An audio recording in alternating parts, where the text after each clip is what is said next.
ng kagawaran at ng aplikante. So ito po yung comfort ng Memorandum of Agreement na again, tulad po ng binanggit ko sa inyo kanina, sa pinasamahang palad, hindi ko po pwedeng ilantad kung ano man ang nagbahagi ng kasunduan dahil po sa confidentiality requirements po na nakalagay sa batas. So meaning, kahit na po oo o hindi, kung may nagsauli na ng pera, hindi niyo po pwede sagutin? As far as whether there is and how much, I will not be able to disclose po sa ngayon. Okay. Pero kung ang tanong po ninyo, maaari po bang ipaloob yan sa isang memorandum of agreement with an applicant sa program, well, definitely, kung magkasundo yung partido at sabihin nga natin na meron nang ang pagsisisi at sinasabi na inaamin ko yung aking participasyon dito at gusto ko magtuli ng pera, bakit naman ho natin sasabihin na huwag natin tanggapin dahil lamang sa ang batas does not make mention of it specifically. Opo. But again, to answer my question, hindi kayo pwede mag-categorical answer kung nagsauli na ba ng pera o hindi pa. Sige, Noong Bernardo. Yes, sir. That is correct po, Manong. Okay, sige. Si Hernandez Subat at si Alcantara, ganun din po ang sitwasyon, kagaya ni Bernardo po? Well, nakakausap po ng kasi hindi naman ako mismo direct ang kausap nila. Pero nakausap po sila ng mga evaluators ng programa.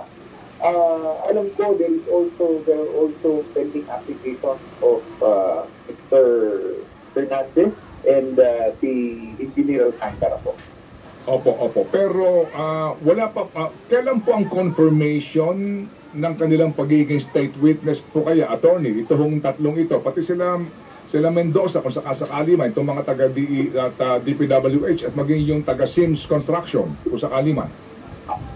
Kung sakasakali, right now, Manong Ted, hindi ko mabigay yung eksaktong timetable kasi alam mo, problema natin dito, napakalawak po nung coverage napakalawak po kasi ng coverage nitong pinagkasangkutan nitong mga tao. So, you're talking about a period which spans several years. So, pag inadmit mo yan sila, base lamang yan, again, my projection would be na kung tatanggapin mo yan sila, again, there can be no blanket immunity that will be granted. Mangyayari po niyan, maaaring on a case-to-case basis. Ang eksaktong timetable lang po, Manong Ted, hindi ko maibigay pa sa inyo sa ngayon. Opo. Pati po itong Diskaya couple, kasi po itong si Bernardo, sabi nga ninyo, at ito pong kalakaran diyan po sa Office of the Ombudsman, DOJ, maging yung sa ICI, yung binubuo po nila ngayon, binuong ICI ng executive at pinapalo up ng legislative po para bigyan daw ng pangil kahit pagsamasamahin pa po. Tatlong yan. Ombudsman, DOJ, ICI, basura lahat po yan. Ikumpara po natin sa grand jury, ang jury of we the people justice system na siya pong kambaltuko ng demokrasya. Siya pong pundasyon, esensya at puso ng demokrasya, the epitome of democracy. Ano po? Ito po yung matatawag na ano ba siya? Ano ba ang tawag sa kanya? Ito po yung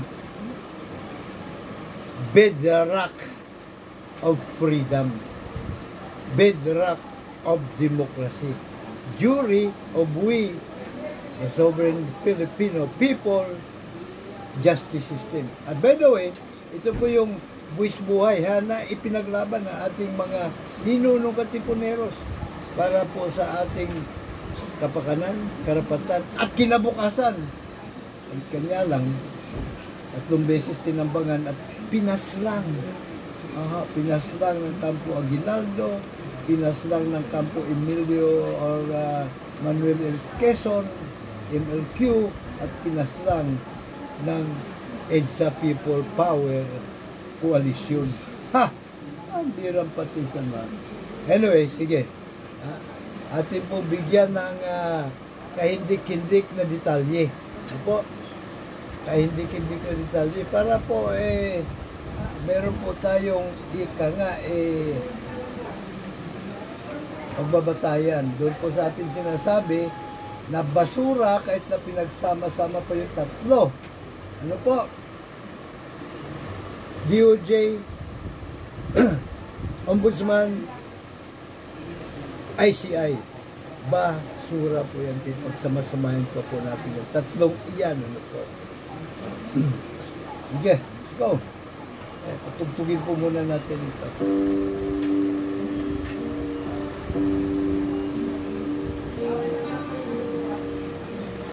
Yun, oh. Para po may background music tayo. Para ramdam natin na ating pinagagawin. Now, ang jury justice system po, mayroong dalawang juries.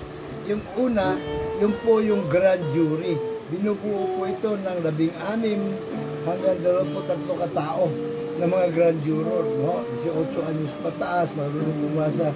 At sumulat, nagsipag-apply, and then out of nagsipag-apply, randomly selected. Nirarapol po.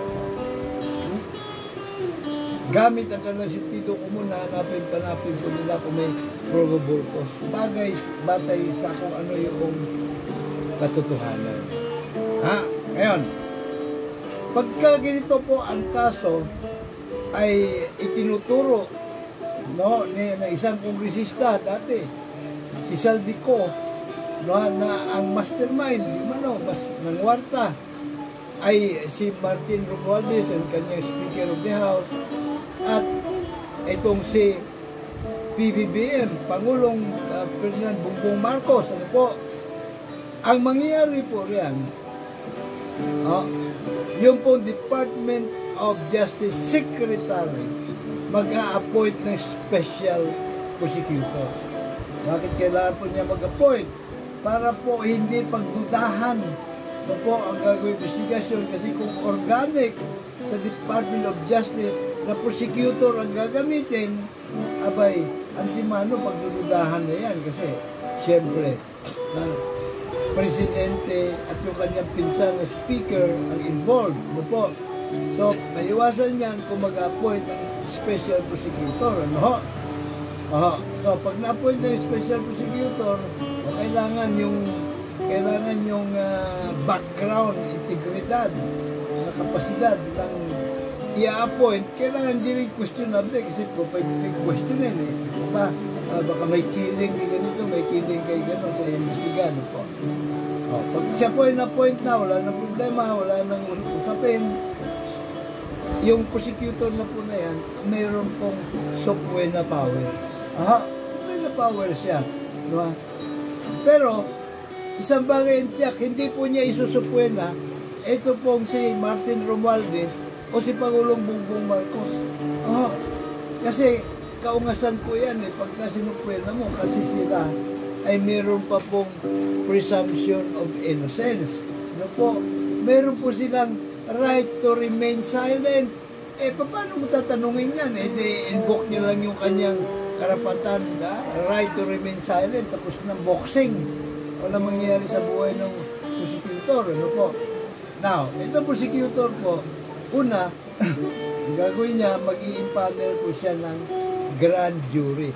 Panibagong grand jury, Kasi ang regular na grand jury sa bawat syudad, munisipalidad, may isang grand jury. Ano po?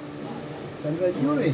So, yan po ay sa regular nila na pagkilati sa probable cause ng mga kaso na idinudulog sa kanila. Now, ito almost special po ito na kaso o magtatatag ng grand jury ang special prosecutor. Mag-i-impanel, kumbaga.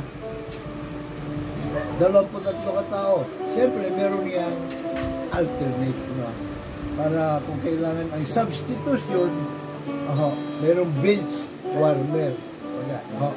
Okay, pagka naimpano na po yun, ito pong special prosecutor, siya ngayon yung magsasagawa ng investigasyon. Pwede nga i-deputize yung police, yung BI, o kung sino man dyan sa mga law enforcement agency ng ating bansa. Sa ganitong sitwasyon na si Saldico ay wala sa bansa, no? Pwede po niyang puntahan kung saan niya makikita. Pwede po siyang makipag-ugnayan kay Saldico. O Saldico kasi rito yung whistleblower. Opo, dito ba? O ngayon, pag iset na, pwede niya kunin yung deposition ni Saldico kahit sa bansa, no ha? Dalhin niya lang doon sa embassy ng ating embassy kung saan bansa niya matatagpuan. At para ibigay niyo yung kanyang salaysay, ano po, at mga ebidensya. Pero ulit ko, ang mga target ng investigasyon, in this case, yung magpinsan, si Martin Romualdez at si Fernando Po Jr., Bongbong Marcos Jr., ay hindi pa pwedeng, hindi dapat na patawag. Wala pa pwede naman siya patawag, no ha? To some extent. Pero, walang silbi eh. Kasi, mag-i-invoke na tulad ni Donald Trump. Kung siya po pinatawag ng grand jury, alang ginawa ko di-invoke yung kanya pong Fifth Amendment right, the right to remain silent. 52 times. Ito. So ngayon, ang isa pa po siyempre hanapin dyan, matrabaho po ito eh, no? Kasi iisa-isahin mo pa yung mga proyekto eh, na pasok doon sa 100 billion. Po, iisa-isahin po pa yun kung talaga gabang may budget para sa ganitong proyekto. Kanino napunta? Ano po, kasi may isa silang kumbaga sentido común ba yun o kung asang kaisipan. Nasabi kasi nila nasa National Expenditure Program na ginagawa ng Pangulo yung budget eh. Bakit pa kailangan ang insertion? Bakit niya pa kailangan utusan ni Saldico na mag-insertion, magsagawa ng insertion? Ang simple pong sagot na rin, ha? Kaya ginanon yun para itong si Saldico magkakaroon ng bala na panghawakan para ilako sa mga kasama niyang kongresista. May sandaan ako rin. Tingnan yung budget. Nakapangalan niya sa akin. Okay, so bibigyan ko kayo ng proyekto sa inyong mga distrito. Ito ang sibakan. 25% sa akin, ha? Yun ang importansya ng insertion. No? Kasi kung kay Pangulong Marcos lang nakalagay yung, kumbaga wala siyang bagman. Ang papel dito, ni Saldico, bagman. Ay, hindi naman po pwedeng ang magpo-front ay si Pangulong Bongbong Marcos kasi mabubuking siya. O siya pupunta doon sa mga kongresista. Diba? At pagka nagkabukuhan, presidente po nag-alok sa amin ito at sa kayong sibakan napunta sa kanya. Diba? So, iniiwasan po nila yun. Miski si Martin Romualdez, hindi din siya tumatayong bagman. Kasi hindi siya makakailag pagka nagkagipitan O kaya, ang kinuha nila itong si Saldico. And so, alam mo pa isa-isa. Saan ba itong mga proyekto na ito? Kasi yung insertion per se, hindi naman labag sa batas yun Diba? Hindi mo naman po pwedeng demanda, kasuhan ng korupsyon. Itong si Saldico, gamit lang yung kahit mapatunayan mo pa na siya yung may kagagawan doon sa insertion. Krimen yung pag-i-insert. Diba? Ang importante doon, kahit anong galing ni Saldico sa insertion, kung hindi naman lalabasan ng pondo, walang saysay ang insertion pondo.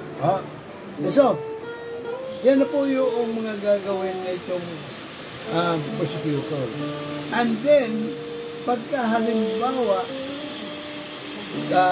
planchado na, pakado na, kung ano yung mga proyekto na napuntahan ng budget na 100 billion, at kung sino-sino yung mga involved, dito na may papasok yung negosasyon na kung tawagin plea bargain agreement.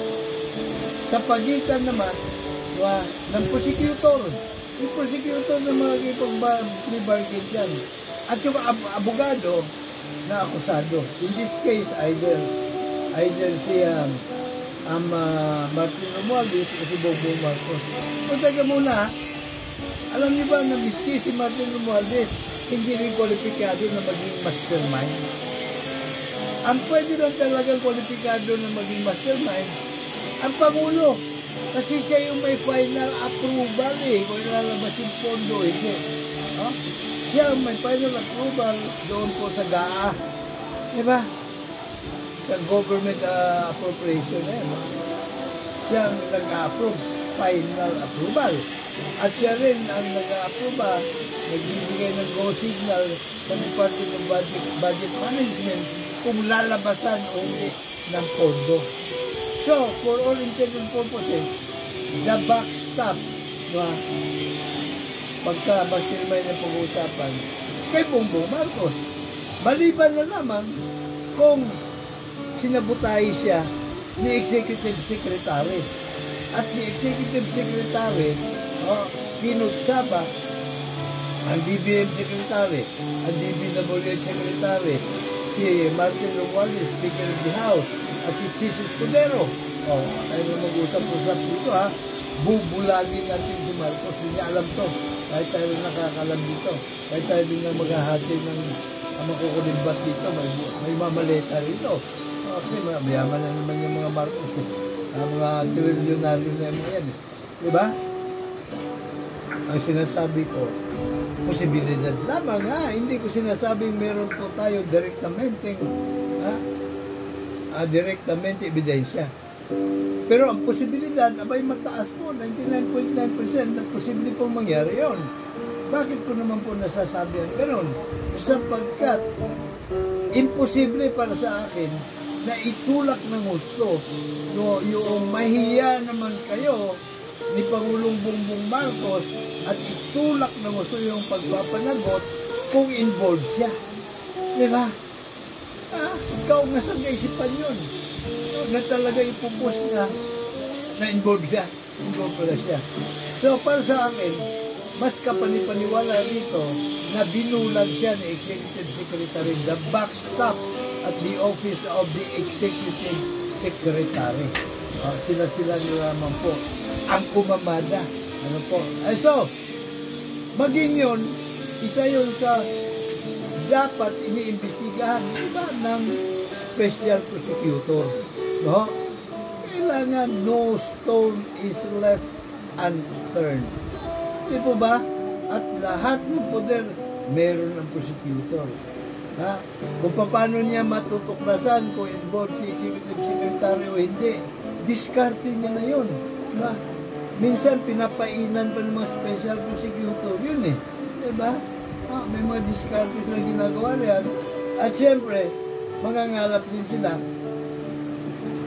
ng iba pa mga whistleblower testigo.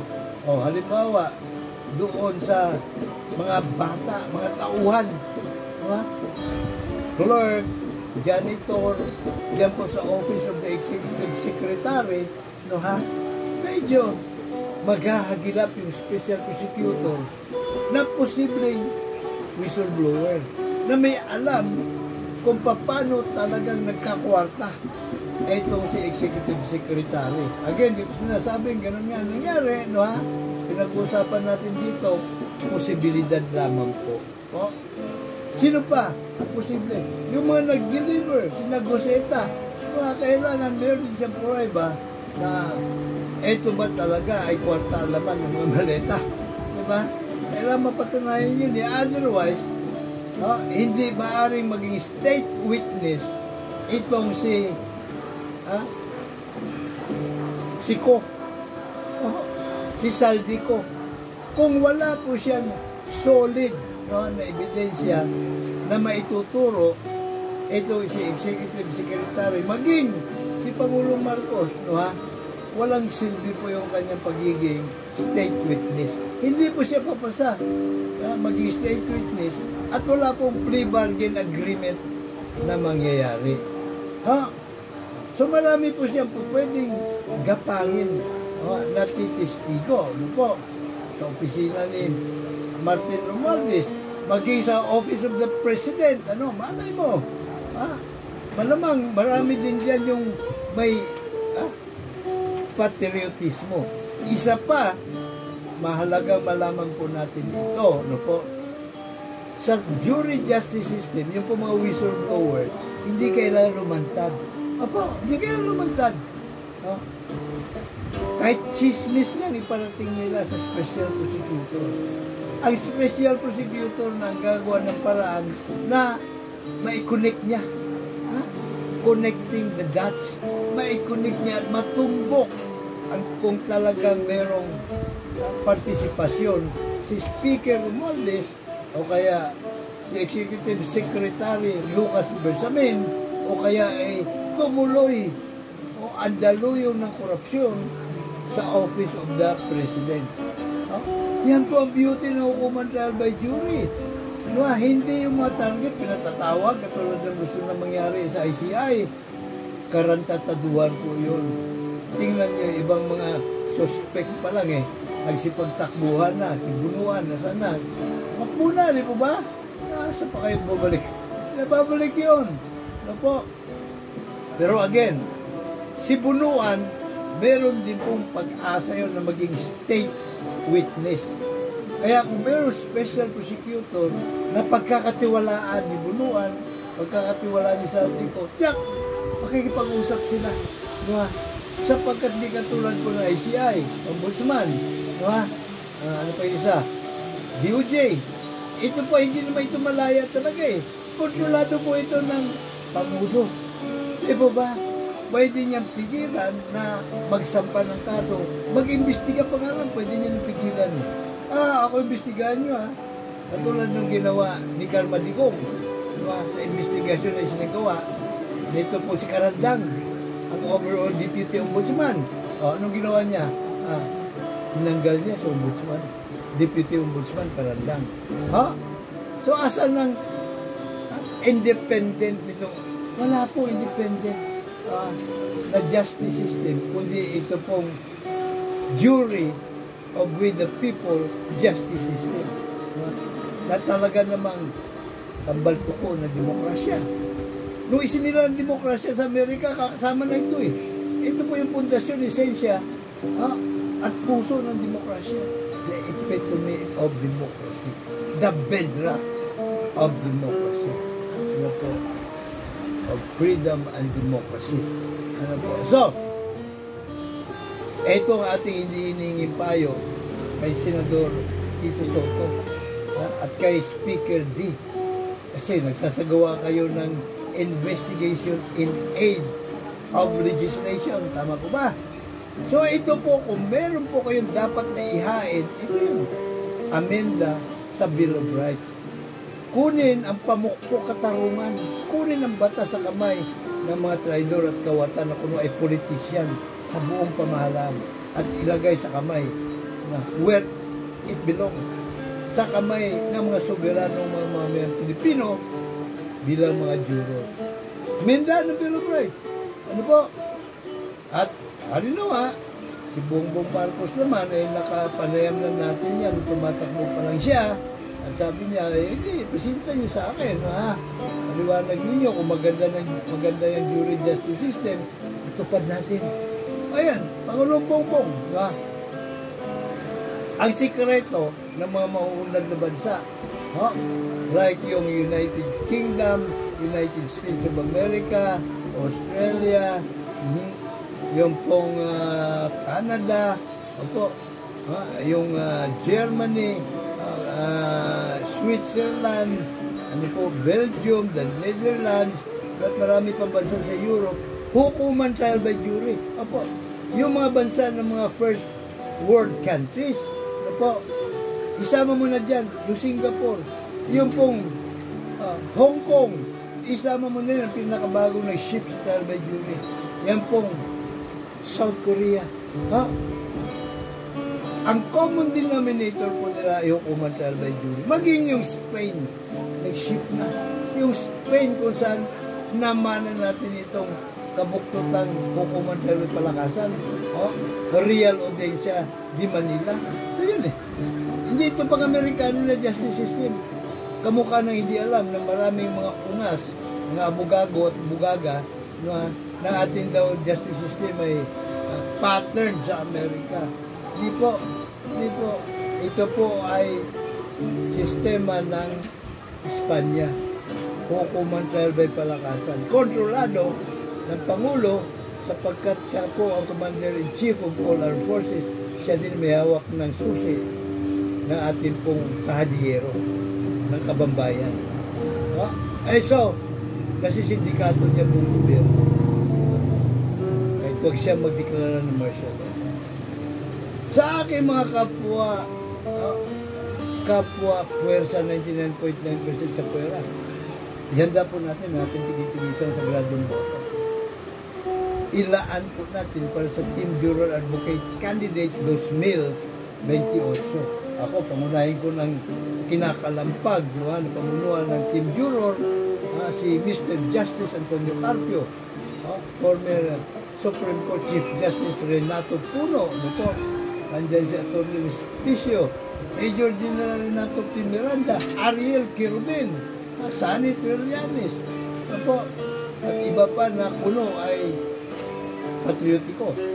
Ang litmus test, acid test, na talagang patriotiko sila, yakapin nila. Ito ating Juror KKK 2.0 revolusyon.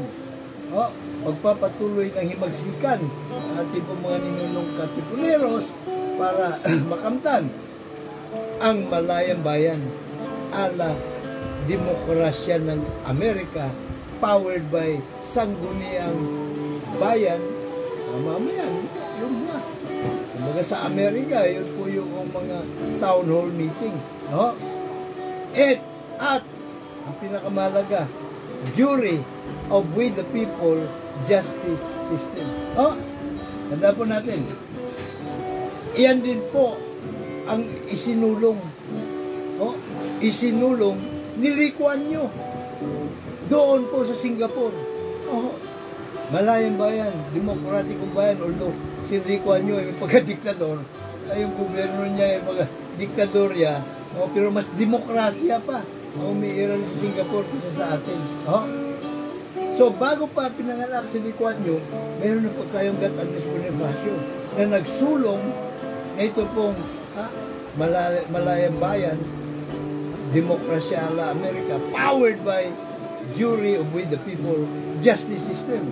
Nasubok na for centuries. 1215 England po nagpasa ito eh. Hanggang ngayon, na epektibong mekanismo kontra mga salot na kurakot sa buong gobyerno. Agad po silang himas rehas. So, pagpatuloy po natin, himagsikan 2028, halalan. Isang sagradong boto na natin. Tapos ang maliligayang araw ng mga traidor at kawatan. Nakuno ay politicians! So, bago ang lahat, bago tayo magtapos, mga luma dapat palitan na sa 2028. Paki-share. Like. At mag-subscribe po dito sa ating YouTube Juror Advocacy Channel. Malaking ambag na po yan para po sa ating advokasya na kapakipakinabang para po sa ating lahat. O halos lahat po tayo sa puwersa 99.9% sa pera. Kung hindi man po lahat tayo, halos lahat. Ano po ba? Gawin po natin ito hindi lamang para sa ating kapakanan sa kasalukuyang henerasyon, kundi maging sa ating pong mga kaapo-apuhan. Sa mga asusunod po natin sa nalay kayo manggi till His kingdom come. Isang sagradong boto lang. Si Juror po, Dr. Sixto Pilates Lagari po lamang, PhD Public Administration honoris causa, May God bless us all. May God bless Philippines.